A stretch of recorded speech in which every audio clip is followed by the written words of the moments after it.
Chapter 7. So the king and Haman came to banquet with Esther the queen. And the king said again unto Esther on the second day at the banquet of wine, What is thy petition, Queen Esther? And it shall be granted thee.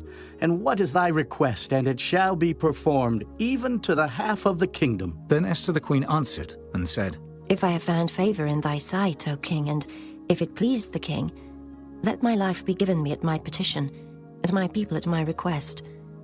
For we are sold, I and my people, to be destroyed, to be slain, and to perish. But if we had been sold for bondmen and bondwomen, I had held my tongue, although the enemy could not countervail the king's damage.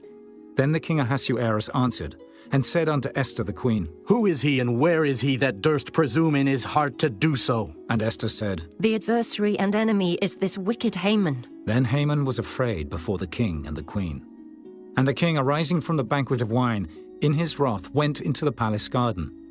And Haman stood up to make request for his life to Esther the queen, for he saw that there was evil determined against him by the king.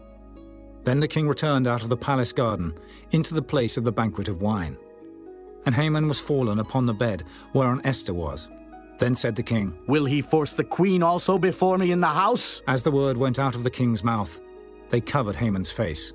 And Harbona, one of the chamberlains, said before the king, Behold also the gallows 50 cubits high, which Haman had made for Mordecai, who had spoken good for the king, standeth in the house of Haman. Then the king said, Hang him thereon. So they hanged Haman on the gallows that he had prepared for Mordecai.